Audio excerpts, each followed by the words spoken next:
సమంత ఖాతాలో ఇంకో హిట్ పడింది. Hi friends! ఈరోజు మనం ఈ వీడియోలో 'మా ఇంటి బంగారం' సినిమా గురించి మాట్లాడుకుందాం.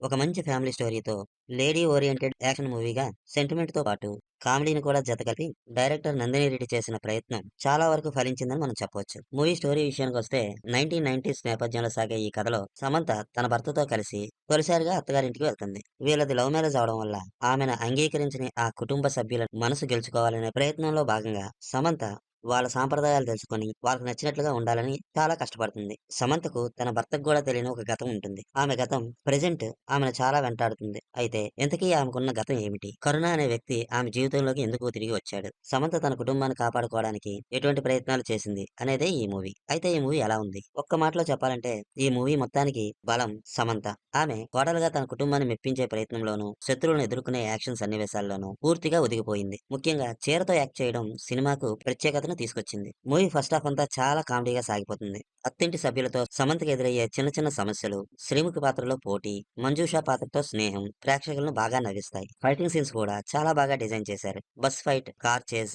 క్లైమాక్స్ యాక్షన్ ఎపిసోడ్స్ థియేటర్లో మనల్ని చాలా బాగా ఎంటర్టైన్ చేస్తాయి. బ్యాక్గ్రౌండ్ మ్యూజిక్ కూడా ఈ మూవీకి మంచి బలాన్ని చేకూర్చింది. 1980, 90ల కాలాన్ని గుర్తు చేసే ఆర్ట్ డిజైన్స్, సాంప్రదాయ తెలుగు కుటుంబ వాతావరణం, పాత సినిమా రెఫరెన్సులు, ముత్యాల ముగ్గు పాట వంటి అంశాలు సినిమాకు ప్రత్యేకమైన టచ్ను అందించాయి. ఫస్ట్ హాఫ్ అంతా కామెడీతో ఆసక్తికరంగా సాగిన ఇంటర్వ్యూ తర్వాత సినిమా పూర్తిగా ఊహించిన మార్గంలో వెళ్తుంది. సమంత గతం, కరుణ అనే విలన్ పాత్ర ఆడియన్స్ ను అంతగా ఆకట్టుకోపోయినా సమంత తన నటనతో మూవీని చివరి వరకు బాగానే లాక్కొచ్చింది. ఈ సినిమా మొత్తాన్ని సమంత తన భుజాలపై మోసింది. ఆమె లేకపోతే ఈ సినిమా ప్రభావం మరింత తగ్గిపోయి ఉండేది. సమంత స్నేహితురాలుగా మంజుష సపోర్టింగ్ క్యారెక్టర్ లో చాలా బాగా చేసింది. అలాగే వారి కుటుంబంలో మిగతా క్యారెక్టర్స్ అన్ని వారి పాత్రను వారు న్యాయం చేశారు. ఫైనల్ గా ఈ మా ఇంటి బంగారం అనే సినిమా ఒక కొత్త ఆలోచనతో వచ్చిన కమర్షియల్ మూవీ. సాధారణంగా హీరోలకు ఉండే హింసాత్మక గతాన్ని ఈ మూవీలో మాత్రం మహిళా పాత్రలో చెప్పడం ఆసక్తికరంగా అనిపించింది. అయితే ఆ ఆలోచనకు తగినట్లు బలమైన కథనం, భావోద్వేగం, ఆశ్చర్యాలు పూర్తిగా సమంత తన భుజస్కంధాలపై మోసింది. మొదటి భాగంలోని హాస్యం, కొన్ని యాక్షన్ ఘట్టాలు సినిమాను ఎంటర్టైనింగ్ గా నిలబెడతాయి. సమంత